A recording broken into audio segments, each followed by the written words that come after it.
hello, hello. Welcome all you beautiful souls and beautiful people. I can't tell you how excited I am to be here today and to talk about something that I think is probably the most important subject in the world that we need to be discussing at this moment. And this is health is wealth, and heal yourself, which will then equal healing the planet. So first of all, I would just love to say thank you to Amber, wherever your beautiful soul is. Amber, thank you for creating this venue, the ability to have such important discussions, which are so important and are so timely and so needed today. I am Natalie Monk. I'm the founder of Kalo Life. We are a company that does in-person and online experiences to help empower people to become their own healer. Because the truth is that you have the ability to become your own healer. We just need to know the wisdom behind this so that you can embody it and be it. And so we merge ancient wisdom with natural science and modern medicine to be able to give you empowered and inspiring educational tools to help you with being able to thrive through life and to get through all of our everyday challenges. As I said, we're in a very critical moment today. The truth is that the world is cracking on many levels. And I'd say that the two biggest areas that are cracking the most are in our health care and the health of us humans and in the climate crisis. And they are completely and utterly linked together. So, I'm already like, as the world is cracking, we have noticed that we've got a problem with our children and the fact that we have skyrocketing rates of children who are attempting to commit suicide actually just shows us, even more importantly, how this is such a major issue. This is not normal. Our children are not supposed to be doing this or feeling like this, and thus we need to change our ways. We also have a chronic health situation, and our chronic health situation is literally drowning the medical system.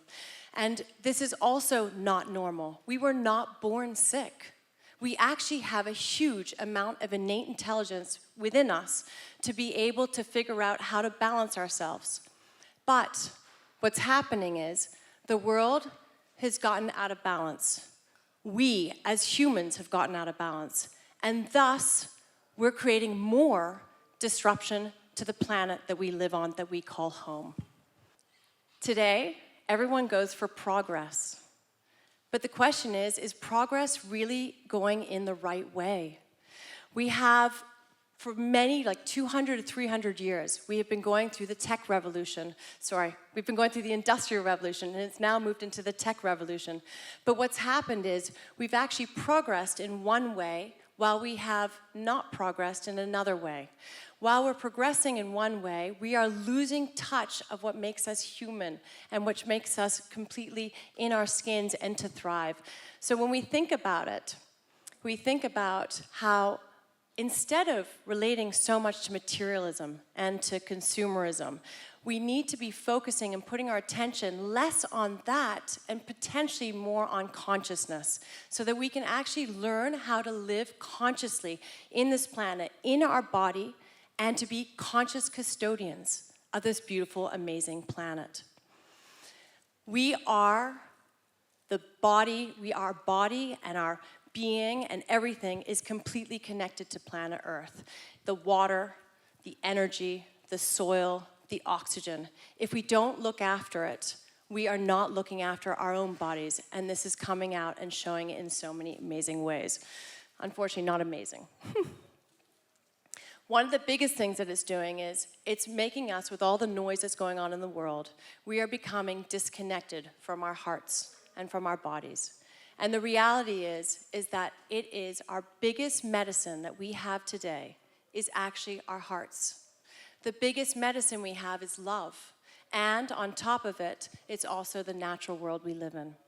So we need to start being able to pay more attention and to grow into that space because it is vitally important for all of us, humans, to be less judgmental, to be thinking less about all the material stuff that we have to put on our bodies, less material in general, and to be starting to really think about what really makes us happy. And as Amber said before, we do have a choice. Every single second of our day, we have a choice. Do we step in the direction that really honors who I am as a being and what the world needs? Or do I step away and choose to decide to ignore it all and feel helpless in the process? I think we all agree that we are not helpless in this situation. We have the power to change our lives and thus be a ripple effect to change the lives around us.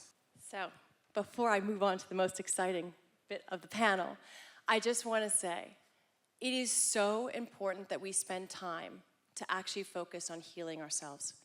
I think we don't think we need to be healed, and we think that we don't need to be looking after ourselves, and we don't even know how to give ourselves the self-love that we know. Do you know that today we can't even sit with ourselves in silence, by ourselves, under a tree? Like, we have a major problem. A lot of people really struggle with being able to sit with themselves quietly.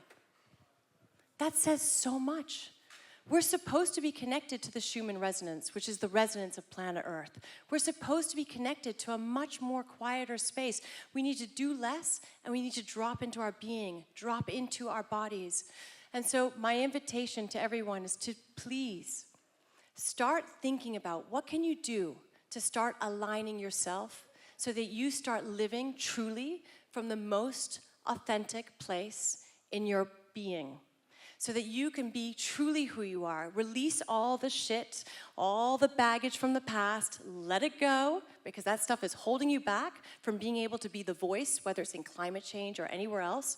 And so that when you are aligned, you will do everything in your power, because once you're truly aligned, you cannot do anything but be the best custodian for our planet, because we are the planet and the planet is us. We are nature and nature is us.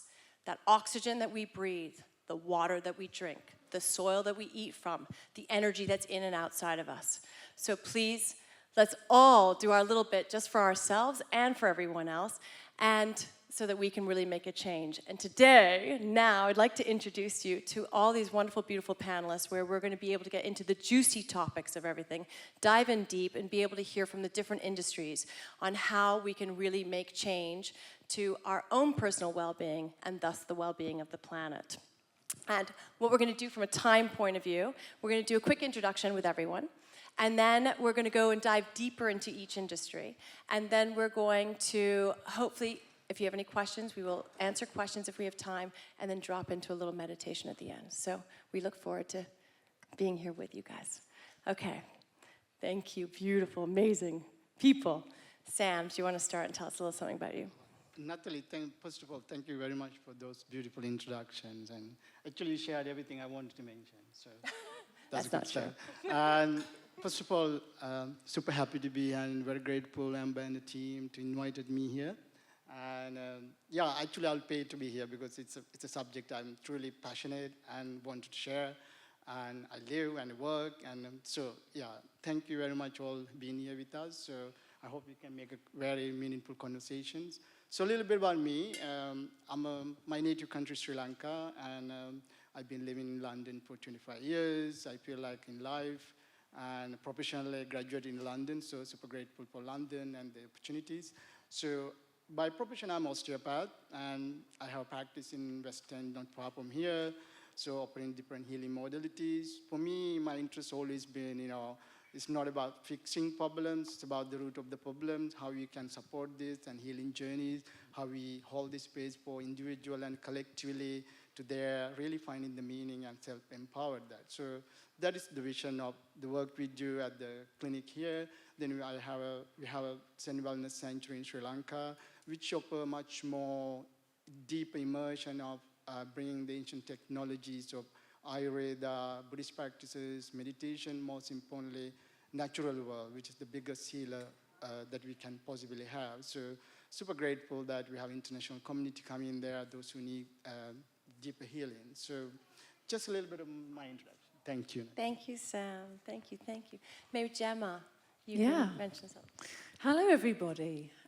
First up, wow, Natalie, that was an incredible speech. It really was. I felt very roused, and it's not not aroused, roused to give our talk this afternoon. And it really got me thinking about all the different ways in which my message is so synergistic to this talk, and I'm hoping that it's going to really resonate with each and every one of you as well.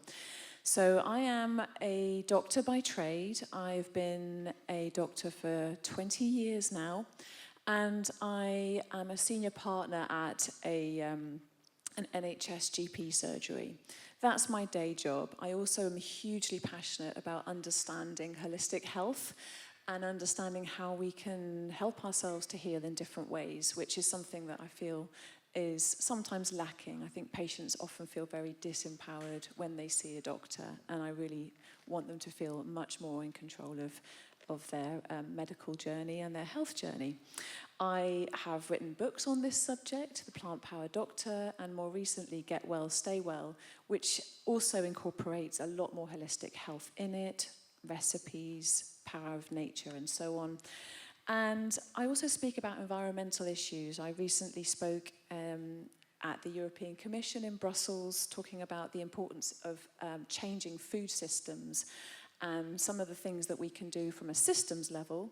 But I know that today we're really focusing on the individual and what we can do ourselves to feel better within our bodies and also to support the planet that we live on, which is very exciting. And it may also be relevant to know that I have an interest in Jikiden Reiki, which is a specific form of Reiki practice many people don't know about, but it's very similar to Western Reiki in many ways, and it has allowed another approach, which I have found to be really helpful when talking to people about wellness as well. I think that's about it, so I will move on over to you. Thank you very much. Wow, wonderful intros. I feel very grateful to be here, and how pleasant it is to hear from a doctor who thinks a little bit wider than the biomechanical model. Absolutely wonderful. So, a little bit about me. My name is Ben LeBacon. I have had the joy and pleasure of working with Vivo Barefoot on and off since 2007. I was initially inspired, motivated to join Galahad and Asher, the founders of Vivo, when they were in a sort of previous guise. They were, in 2007, focused on doing their best to make sustainable footwear, to use as many, sustainable in inverted commas, because we've learned a lot more about that over the last 15 years plus, and we're still definitely on that mission. But it's always been their idea to make footwear that had the least impact. Billions of pairs of shoes go into landfill every year, and their goal is to prolong the life of the footwear and to use as many, as I said, non-harmful materials as possible. Not long after I joined Vivo, I started wearing these funny barefoot shoes, and I say there was a few different brands. We used to make fashion shoes and heels and other things as well. I started wearing these barefoot shoes, and my decade-plus-long back problem mysteriously went away. My feet started feeling better. I was able to stand at a trade show all day and, sell the Vivos and not feel like I'd been standing at all. And it inspired me to learn more about feet and movement. And I'm happy to say I've spent, since 2011, my time sharing the love and the joy of feet and skillful movement. Because, as we're saying, there's a health epidemic, and within that, there's a foot health epidemic. We're all born with the blueprints for perfect feet, yet up to 80% of us are experiencing back and or foot problems. Over 50% of over 50s now have knee osteoarthritis. That has doubled in the last 60 years. It's not just shoes, it's lifestyle, it's how much we move. Of course, it's our nutrition, but the footwear definitely has an influence. And we'll talk more about that in a little bit. Beautiful, thank you. I think what's so beautiful is that you can see that we're all very aligned. And what's beautiful is that you're seeing that in the different industries, how right now we're going to dive in deeper, where you can actually learn very practical things that you can actually do to make the changes so that you can thrive in your own life. So we're going to start with Sam. Why don't you tell us a little bit about why nature is so important for us? Thank you. And first of all, I think we are disconnected, and the subject was heal ourselves, heal the nature.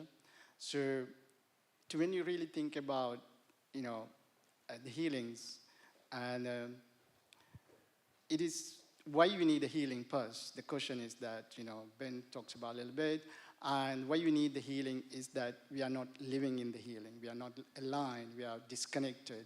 And disconnected from us, disconnected. When you disconnect from us, we also disconnect from the rest of the world. If you go back to the ancient world, I actually want to share this, and I just came back from Colombia. I was honored and privileged to be living a week with the Alawaco and Kogi tribe in the Sierra Nevada mountain, which is considered as the heart of the world, of the planet.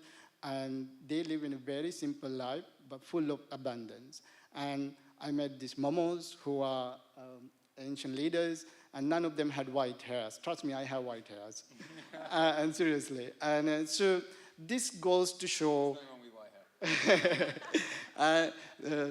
and this goes to show that, what is the problem is that as healthcare professionals and the healers, our role is to guide people, because, people, a lot of, I work with the London community, and they don't know it. They're seeking the healing. They're trying to fix things. They're trying to see a best practitioner, best teacher, best guru. But the truth of the matter is that it's returning to the natural world, returning to the mother spirits, So, and for me, and as if you go back to the ancient practices, where we do work in Sri Lanka and India, 5,000 years old, Ayurvedic medicine, Ayurvedic philosophy is Ayurvedic life, and the way they mean the knowledge of science is a science of living. It all talks about eating right food from the locally and breathing fresh air and drinking sacred water. For me, medicine and what I encourage people is the real medicine is the sun and moon and the earth and the woodland and the fresh breath air.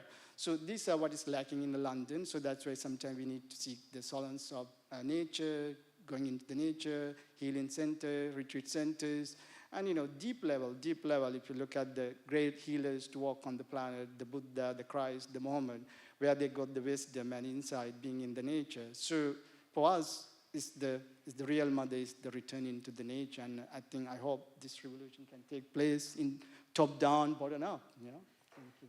And what's so beautiful about that is that we are nature. Yes. So actually, our wisdom comes innately from inside. Yes. And if we could shut out all the noise that's out there that we think we're supposed to get from, and we actually look inside, we've got the intelligence inside of us. Can I add one more thing? Please, of course. No, this is a conversation. So, if you look at what is in the nature, the sun carried the light, and the earth and carried the sacred water, and the woodland bring the fresh air. So, inside us, what you have is the space, is the breath, and we have the water, and 80% of the water is and the minerals from the Mother Earth. So we really consuming and this reciprocity of the mother and the spirit and our body, and that is what really lacking. It's going back to the simplicity and a very basic essence of life, and the healing takes place in a very simple form. We human complicate things. Simplicity is return to the mother. That's beautiful. And also Sam knows, first of all, today is a time where I think a lot of us really believe that it is the age of healing. We really need to focus on energies like this because so much is cracking. And I think just by recognizing that we are nature, we are made up of the same molecules as nature. So it's we cannot be distinguished differently. We are that, and you know that more than anything because of Ayurveda. Yeah, so very recognition of this and understanding coming from your heart, coming from our heart, because a lot of things come from the head space, not from the heart. When you hopefully we'll do a little meditation later, have a felt experience, is that you feel it, then you really honor the nature and you will do your role, this Climate Action Week. So we will recognize this is the mother and we need to honor that, because in the Momos, in a Kogi tribes and Alawaco tribe, every morning they wake up, they make a spiritual payment to the mother. I don't make a payment to I do my action, but we need to think about what kind of payment we make to the mother. We pay for water company, electricity board, and whatever the name, but we actually don't make a payment to the mother. And when you can do it spiritually, prayers, meditation, chanting, or planting trees, and then you really have a connection to the earth. Also gratitude. Yeah, Just gratitude. thank you. Yes. Thank you for the world that we live in. Our world looks after us, it nourishes us, it holds us, it honestly, it can save us, it does save us, it is us. So just that gratitude. Thank you very much, Sam. And we're gonna go on to, okay, we're gonna do a little fun, and we'll dance around and do different things, but right now let's do something fun to get us into our feet. Wonderful. Oh wait, I Thank just want you. to say one thing, because just going Yeah, back, yeah. and I meant to say at the beginning that what you brought up is so important. Why we're so disconnected is because we all live in our heads. We have built a society where we are literally only functioning top up. And we have got to start actually putting our energy, our thoughts, and everything literally back into our body, into our heart space, into all these other places. So this is where Sam comes in and gets us to the feet, because the feet, Ben, sorry. I'm so dyslexic. But our feet are the base of everything. It holds our structure. So please, Ben. Exactly. I just wanted to say that I'm not sure, I believe in God, only I call it nature. Yes, It's the Me too. Frank Me Lloyd too. Wright quote, but It's the mother. exactly that. And it's the similar thing, it's the same thing with Vivo, that we are disconnected from ourselves with strange shoes that don't have any relevance to the form and function of the human foot. When I first started investigating science around feet and footwear, I was amazed, even back in 2008-9, that there's a lot of science to back up why it's important to be barefoot. There's very little science to back up any of the embellishments that have been made in modern footwear. Yes, take those naughty things off. So when cushioning was first invented in the 70s, there was research that came out warning about the hazardous advertising of this cushioning footwear, because what it does is it disconnects us from the point of our feet and feeling the floor, but it doesn't actually reduce the impact forces. It actually has the opposite effect. If you think you're being tricked into walking around or thinking you're walking around on a soft surface when you're actually walking around on a hard surface, we tend to take longer strides, we actually increase the impact forces. So anyway, please can we take a minute to reconnect with our feet? I'm gonna do that wonderful thing of asking you to remove your shoes, please. Yay! Yay. A-star student. So, on the foot health epidemic, there are 600,000 forefoot surgeries in America every year. Guess what percentage of those are performed on women? 90%. On the nose, 90. It doesn't surprise me. No, 9 out of 10. Now, are women's feet inherently weaker than men's? No. It's the heels, as baby. as we know, women can take a higher pain tolerance than men for good reasons, and you know, maybe that's why the enjoyment of the heels and all the rest of it. But you know, Enjoy it. it's wild, is it not? Now, just because all of those surgeries are happening on women, that doesn't mean that there aren't millions of men out there with, let's say, either deformed or dysfunctional feet. Perhaps they haven't gone so far as needing surgery, but it's not great. Now, again, reconnecting with our feet, reconnecting them with the ground is the beginning of improving our movement skill and you know, posture, and of course regenerating our foot strength and health. So let's just take a minute. We're going to do a little foot massage. Your feet aren't too hot and sort of sweaty to handle that. But I would like to start just with a little round of applause for your feet, please. So just give them a little bit of a slap and tickle. Yes. You Love knew it. You knew it was going to happen, Gemma. You knew it was going to happen. I was waiting. You said massage your feet, so. Game. You know, they did a study on reflexology, and they got a bunch of reflexologists to give people massages, and a bunch of people who didn't have a clue what they were doing to give people foot massages. And the outcome of the study was people love foot massages because they didn't care whether the person was a reflexologist, an expert in it or not. They just enjoyed the foot massage. Can So I just say, quick- do we balance it out and do Yes, this? yes, Okay. please. Balance. You know, otherwise relief. you'll walk Balance. funny all day if you don't do that. Now, of course, we're just having a bit of fun here, but if you take your time to do this, and there are any little areas of tightness in your feet, you can, of course, use a ball as well. It's nice to just give them a bit of a slap and wake them up, okay? Now, the other thing we're going to do is just do a little bit of massage. So step one, sorry, I keep moving the microphone, is just in front of the heel. Now, ideally, I'm just going to put that down for a sec, actually. Use 2 thumbs. Thank you. Use 2 thumbs. Yeah? So if you can get in just there, just in front of the heel, this is a wonderful spot for relieving any heel pain or arch pain. If you sort of understand trigger points, that's a magic little release point. There are 4 layers of muscles in the arch. The arch is the most efficient spring in the human body. Arch support in footwear was one of the most ridiculous ideas ever. It obviously braces the foot and weakens the foot, stops it from doing its job. So, yeah. Is this more important for people who have raised arches compared It's to... really important for both. What about flat feet? Low arches are not only not a problem, they are the goal. Flat feet. Flat feet are a pathological condition that basically is so rare, it's 0.001% of people. People with flat feet, your navicular bone is on the floor, you need crutches to walk.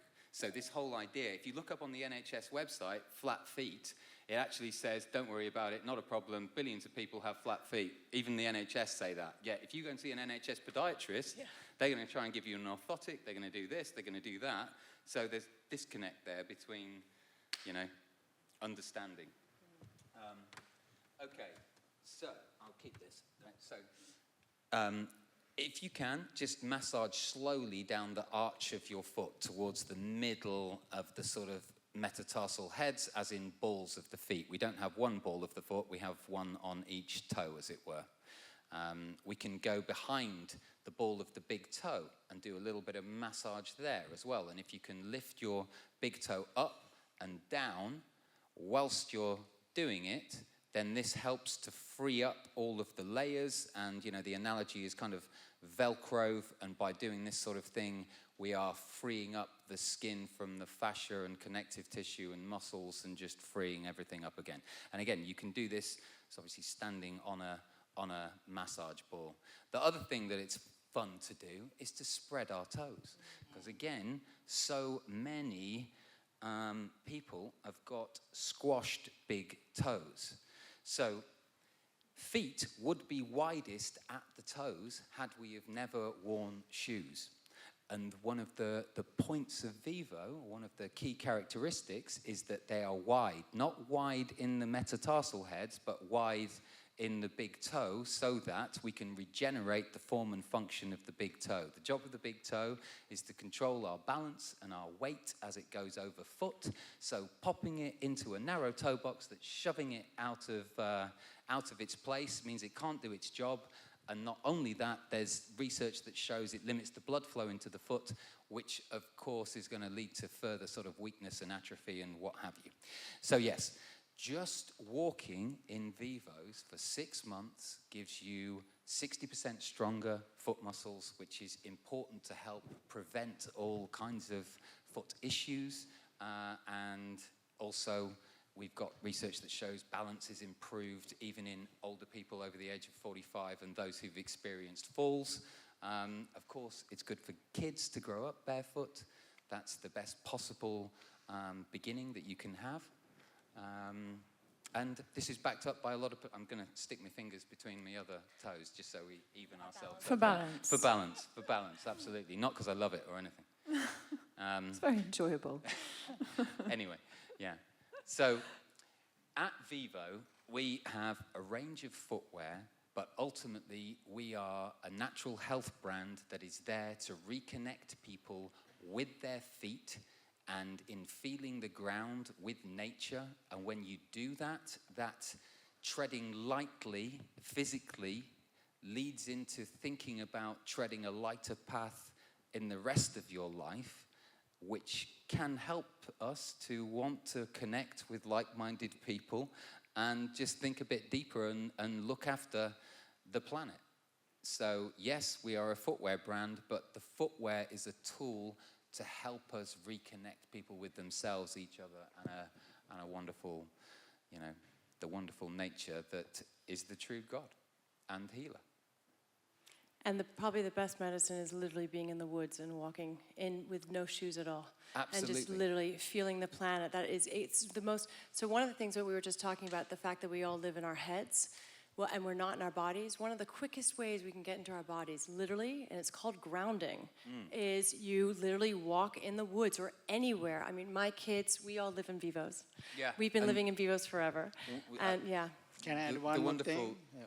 Oh, good. I think, the earth has vibrations and, magnetic linings. So when you actually walk on barefoot, you actually connect with these energies and vibrations. It's super important that's why, like footwear like this also really help because it's very gentle, very soft, and you feel the earth when you walk in, because that's also super important. Because for me, the essence is that this energy vibration, that we are disconnected from the mother because we are constantly on stupid shoes. And exactly that. Guy just walked out the door, but Guy, who's head of the British Pilgrim Trust, was just up. He's around today. We launched our first pair of grounded footwear at Broughton Hall up in Yorkshire about 6 weeks ago. Absolutely fantastic. So that footwear, the sole is conductive, and it has a conductive fabric on the top layer of the footbed, so you're receiving the Earth's electromagnetism. And I was going to say, just like if you don't believe in giants, you haven't done any research, but then you think I'm really nuts. But no, genuinely, if anyone doesn't believe in earthing, go and look at the research, because there are hundreds, if not 1,000 research papers. It was all done by NASA, a phenomenal scientist called James Oshman in the 70s and 80s. They had to put Schumann resonance, which is the Earth's electromagnetic field, generating machines into all the space shuttles when we first sent astronauts to space, because they lost their mind and had physical issues and all kinds of things without the Earth's electromagnetism. So there's a lot of science that shows up: improved blood microscopy, skin function, cortisol reduction. I mean, just Stress, staring at everything. a tree it's does huge. that. But if you're grounded, even better. And over time, bone health, regeneration, and all the rest of it. So even on the stand here, there's a little grounded mat, which is the equivalent of being stood outside on the grass, that I take with me, and that's my standing desk at home. Anyway, yes, I love grounding. And also, I just want to say really quickly, also happiness. Because our happiness comes from being playful and playing and being able to play in nature and sort of like, and to really be connected to it. It's really important, something we've forgotten as a culture. So literally, there's no excuse not to run around barefoot or run around in your Vivos. And when you run in Vivos, because I run in Vivos, you feel like you're getting a foot massage every second. But it's great. So I was just going to say, interestingly, you mentioned the research on grounding. I also mentioned grounding in this book. So what's lovely about the conversation is that it is all very synergistic. You said earlier, in fact, both of you mentioned the importance of love. And I'm going to come back to that, because one of the other things that you said, Natalie, was that we tend to live in our heads. We sort of live from here up, and we don't connect with our bodies as much as would be healthy for us. And interestingly, in my career, that has been a necessity for me. I have had to connect with information from the head. I have had to memorize information. I've had to read studies. I've had to learn, very specific tools that I can provide for my patients. And I have to provide them with an evidence base. I have to discuss, what the research shows and why it's important. And obviously that has a very important role, because we're wonderful humans with all our idiosyncrasies, and we have a lot of instincts that make us think certain ways, which is very helpful. But again, it's all thinking rather than feeling. And sometimes that can do us a disservice. So we use the scientific method to try to standardize information, to try to come to some sort of conclusion that has positive benefits for people over and above our instincts. It means very well. Yeah. And so, when I came to writing, I thought, well, I have to provide something with a real evidence base, but also something that makes intuitive sense. I think it's important to connect on both levels. And so to make it practical, Ben's led us with a lovely foot massage, which I really enjoyed. And Would have loved to do that for a lot longer, of course. oh yeah, definitely. Tomorrow at the Yeah, pavilion. tomorrow. Yeah, tomorrow. we have Yeah. time. But you know, in my work, I wanted to create something that was easy for people to connect to. I came today armed with lots of stats about climate change, which, you know, obviously I realise now coming to the talk that most of you probably already know. And it feels a bit doom and gloom, doesn't it? So rather than tell you all of the doom and gloom facts, which I had originally come with, I'm going to share something practical that you can take away and feel good today. And there's an acronym I'd like to share with you called GLOVES. And it stands for gratitude, love, outside, veggies, exercise, and sleep. So, thank you. Solid. Gratitude, love, outside, veggies, exercise, and sleep. And each of those pillars of health I created from 20 years of clinical experience, learning about nutrition, learning about psychology, learning about energy medicine, and wanting to help people understand that they can connect with their deepest self for free. You do not need to go and, spend a lot of money on biohacking. You don't need to go and spend a lot of money on, consultation with the most expensive doctors. You can do all of this for free on your own and with your community. And that's important as well, connecting with community. And so when I talk about gratitude, I don't just mean thinking positive. I think sometimes thinking positive can really numb us in a way. It can make us feel disconnected from what's going on, because we all do suffer. We all do go through things that are really hard, some of us more than others, and oftentimes there's very little we can do to control that. However, we have been born at a certain time on this planet, and I think one of the things that I'm really grateful for is being able to have a voice and use it to help make ripples of change for people in their health. And the gratitude piece is very important because it helps us to find ways to navigate these difficult experiences. It helps us to find ways to perhaps offset that negativity bias, which is so common in humans. And it also allows us to see a way forward.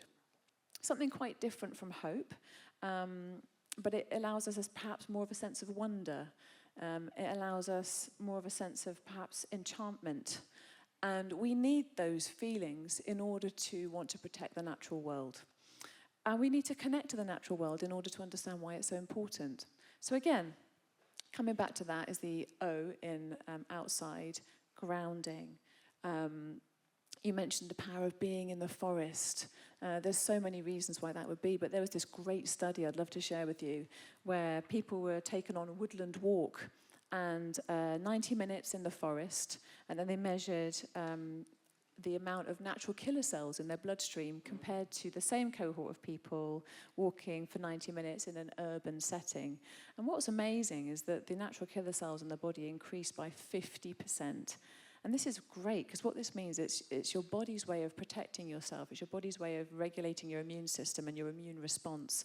And just simply walking in the woods can do that on a physiological level. You talked about reducing cortisol as well. There's a certain wonderful feeling that you get from being in nature that's hard to describe. The fractals that you can look at, the way that the recurring shapes, they have a certain resonance to the brain, which has a calming effect on the parasympathetic nervous system. It soothes us. And there's something really important about that. You talked about, using your eyes. What's lovely is that when you relax your eyes, when you look into the horizon, it just helps you again to activate the parasympathetic nervous system, which was what happens when you're able to constrict your pupils and look out into the distance, compared to when you're always like this on the screen, which we all are, let's face it, it happens.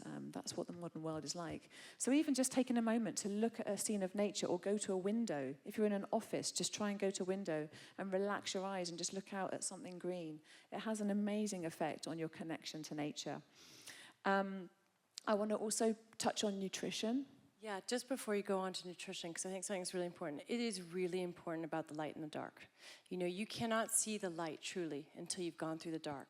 So it means that you have to actually honor, and we talk even on Kayla, we're very positive about everything, but the reality is We honor the dark. Think about in nature, when you think about a wild storm, there's nothing more electrical and amazing than a thunderstorm that's coming and causing total chaos. Our job is to figure out how to ride that storm, how to really, like I call it surfing the storm. But what I want to bring up there is being able to have the light and the dark and to be able to hold it all. Because that's what we've got to learn. How do we master ourselves with so much self-awareness that we can hold the light and the dark? But then at the same time, how do we make sure that we don't have so much stress in our body? Because it's stress that is literally killing us. And that's what's disbalancing us, which then makes us respond completely disconnectedly to the natural world around us, and we're not even looking after the natural world around us.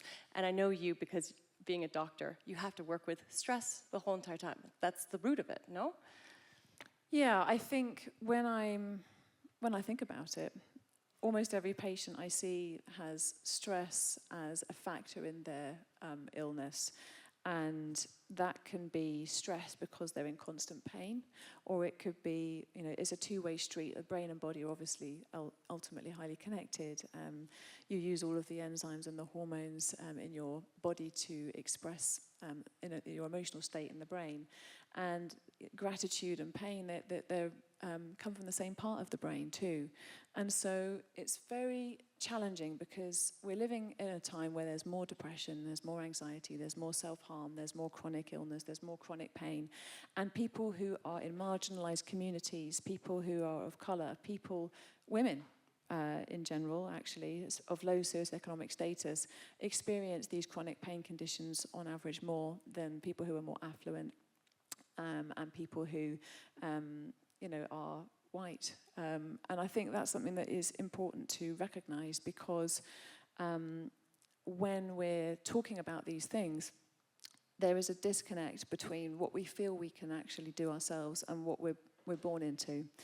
And finding that space of understanding what you can control, feeling as though you can both accept. In fact, it's a prayer, isn't it? St. Francis of Assisi's prayer, learning to control the things you can control, accept the things you have to accept. I'm really messing this up. But the last part is having the wisdom to know the difference. And that's really, I think, important for us all to take on board. Acceptance of where we're at, acceptance of the pain that we experience, acceptance of our life so far, and then moving forward in a way where we can integrate all of those feelings and find a way forward that connects us with others as well. Beautiful. I'm going to debunk one thing, not debunk, but just because I think that we talk a lot about, the affluent safety provides health. That's a certain level, because if you don't have safety and you don't have the basic needs, but there are many cultures around the world who don't have anything and who have happiness, which equals health. So that's something. And I'm just saying, okay, we've got time. How much time do we have? Okay, perfect. Have we only got 10 minutes left? Yes. Oh my goodness. Shocking. We could keep going There forever. was so much more I was going to say. I better be quiet. We're going to do a meditation. Be quick, because Yeah, we've got Sam's I was giving going us to a say, meditation. please, before I forget, we do have our pressure plate on the stand, which is a delight. It's called the Plate of Truth, because it gives you an enlightenment onto how you are connected with your feet and your balance and other things. And we have some wonderful Vivos to try on as well, if you would like to connect with your feet. Yes, sorry. Just had to do the quick that's fine. come and see us. So we've got to round up. Yeah, so, we got to round up. all right, so one more practical thing then. We've been very physical with the feet massage. Let me finish off with something physical then. We were also, one thing that I'm just going to toot your horn is that, because you're all about nutrition. Yes. And the power, and one of the things I really wanted talk Gemma about to it. speak about. I know, but we all didn't speak about it a lot. But just the power of nutrition, the power of plants in our everyday life. So maybe you can just quickly. All right, very quickly. And then read your books. Yeah, well, yeah. So the Plant Power Doctor book was all about how plants can help us to prevent the biggest causes of disease in the Western world, which is essentially, in fact, let me just briefly tell you, 80% of premature deaths globally are caused by 4 things: heart disease, cancer, lung disease, and diabetes. And 80% of those can be prevented with 4 simple lifestyle habits: a plant-predominant diet, moving your body, not smoking, and drinking sensibly, although I'd argue probably not drinking as well. So those 4 things can prevent 80% of premature deaths around the world. And the most impactful of those 4 is what we put on our plate.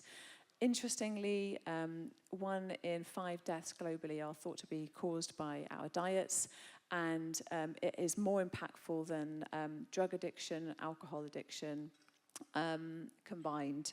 So it's really important that what we put on our plate is something that can really sort of swing the needle in a positive direction when it comes to our health. And eating more plants, of course. So fruits, vegetables, whole grains, beans, lentils, chickpeas, oats, herbs, spices, nuts, seeds, tofu, tempeh, all those amazing foods. They're going to nourish your body, which would in turn nourish your brain, nourish your soul, and also nourish the planet, because let's not forget, animal agriculture is responsible for a huge amount of environmental degradation, water pollution, antibiotic resistance in humans and in animals. You name it. It has a role to play, more so than any other specific factor. So yeah, it's really important to eat your plants, folks. And just to tie off, because I think it's really important to know that a lot of reasons why people get sick, because again, Kalo is all about merging the medical world with the natural world, is the fact that it's the toxicity that's actually in our soil. And so we need to start paying attention to, when we talk about climate change and we talk about the climate, we need to also take into consideration what can we do to make the food that is on our plate more nourishing. But that's a whole nother conversation we'll save for later. I think the only other thing I would love to add with Gemma, with her list of the other things, the quick things to do, the other 2 really, really massive things that contribute to our health is community and friendship. And I can't express how important community and friendship is, and how it actually sets endorphins in our bodies. It allows us to relax. It allows us to release our crap, whatever it is. It's super important. And then radical love. And it's a practice that you have to constantly do daily, but it's about making sure that you're radically loving yourself and giving yourself compassion and not constantly judging, and so that one can actually be more relaxed in their own being and who they are, so they can live more authentically. So with that, there's so much, and as I say, there's so much we can all add. I know my introduction also got a little completely debauched with water and all that kind of stuff, but I also run a company where we really are coming up with very fun, easy, digestible solutions to help people become self-empowered so they can heal themselves, because that's the truth in the end. Now, Sam is going to leave us, or give us, to make sure that we really connect with the universe, because meditation is one of the most powerful ways to drop into our body and to connect with consciousness and the heart. And when you can do it, there's nothing more powerful. I couldn't recommend anything more importantly. And then also to remember that we're fully and utterly connected to this beautiful universe of ours that we call home, so that we can, every day, if we meditate, we can just remember that we are connected to this universe. Let's listen to the birds, let's smell the roses, let's look at the beautiful food on our plate and be in gratitude. So, thank you. I see you all sitting, and could you, I'm osteopath, so posture is super important. So could you come to the edge of this? Yeah, could you come to the edge of the seat? And I like the feet to be grounded, and maybe hands firmly on the knees, so you feel connected with the feet to the earth and the mother. So go inwards now. Just check your posture properly. Your spine is upright.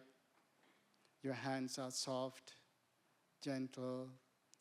So feel the feet and the toes and the heel that you just massages. Feel the energy flow. And tuning into the Mother Earth, the magnetic forces, energy lines, the vibrations. She's breathing. She's breathing. So let's tuning into her breath and the vibrations. Let these vibrations to move upwards through your feet, the foot, arches. Feel the energy around the heels, ankle, and softening everything. And you feel this breath is vibrating in your toes, right up to the leg muscles now. And softening your ankles, so you're touching your hands with your knees, firmly connect to the earth, the mother. Feel this energy is rising up.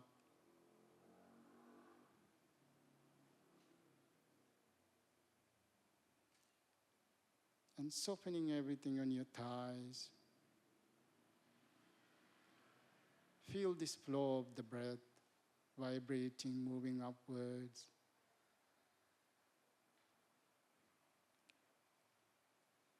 So connect to your pelvic bone, sitting bone, firmly on the chair, which is your base. Feel this breath around your base chakra, sacrum, and tailbone. This is vibrating now and breathing itself. So move upwards. The breath is flowing upward through the spinal joints. There is space within that. Your diaphragm is expanding, allowing this breath to naturally open up your heart. Feel the heart and the connections. It vibrates, it breathes its own resonance. So tuning into that, softening your hands, the energy meridian lines. Feel the softness of your shoulders. Just bring a gentle gratitude and smile to your face that we're sitting here, sharing this space. And your crown chakra connects to the heavens, your base chakra connects to the mother. You simply find this stillness deep within you. Now you're simply transporting to a tropical rainforest. Just feel this early morning sun rising, and the natural world is waking up. Feel the wind hitting your face. The trees dance into the sunlight, breaking off. And you're walking and you can hear the birds, chorus of the singing, getting excited for the sun. And they are worshiping. The nature is worshiping the sun. And there's a mother tree, big tree. She's inviting you. Beautiful symmetry, branches all around, sheltering the whole community there. And you feel sheltered by her. She's inviting you. You get closer and closer. You can feel in her breath, gentleness and kindness. And she asks you to come and sit with her. So you sit against this beautiful tree, huge trunk, and she's well-rooted and has been for 1,000 years, will continue for 1,000 years. You have a deep gratitude to her, inviting her to space. So you're rooting with her.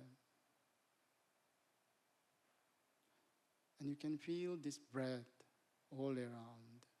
Earth is breathing, and the mother tree is breathing, the birds is breathing, the sun is piercing through your heart, the light is, and you can feel this breath of fresh air coming into your heart, and you feel deep gratitude. And you can tuning into this wisdom of the mother tree, and she's whispering to you. She's whispering to you. And you can hear ancient words coming through her heart, the mother tree's heart, to your heart. And you're just tuning into these words and more deeply. It's the words, language that you perhaps not heard. The words are ek, ong, ka. You can repeat yourself silent. Ek, ong, ka. Ek, ong, ka. Just repeat yourself silently and breathe. Then she repeat these words to you again. Ek, ong, ka. Then you ask, what is the meaning of that? And she whispered to you, we are one. We are one with you. And you have deep gratitude to this wisdom, and you're ready to offer her your blessing to her, to the natural world. You stand up world and blessing to our trees and natural world. And you feel deep gratitude to this ancient wisdom that kind of held all these years, will be held. And slowly, and you walk back and coming into this space and feeling the breath coming back, just wakening up your toes and the heels, just bringing a little bit of life force, just shaking a bit and just slowly opening your eyes. Sorry, that's a very short meditation. That's usually 1 hour meditation. But we are doing a cacao ceremony, long meditation at 5 o'clock, right? Perfect. Yeah, We're doing a so meditation. Please join. Yes. Thank you so much. No, thank you so much. I just want to quickly say thank you. Thank you, Ben. Thank you, Gemma. Thank you, Sam. Thank you, Amber, for doing this. Amber said something before in the opening speech with Charlie talking about, I'm going to get this wrong, 8 billion imperfect environmentalists. Honestly, it couldn't be a better statement. It is so much better to be imperfect and to be making the effort and to doing it all in our own individual way than to not do it at all. So thank you for that. We also have a Kalo. We've got a whole activation going on in the beautiful garden here. It's absolutely stunning. There's Qigong. If you don't know it, it's a really easy way that you can do, even in dresses, to move your energy and to clear out things. And sound baths. There's going to be a sound bath, I think, right now with a beautiful musician, Tallulah Rendell, and cacao ceremonies, vivos tomorrow. We've got a whole bunch of active things for you to get into your bodies, drop into your hearts, and to make sure you play and have fun while you're working hard. So thank you.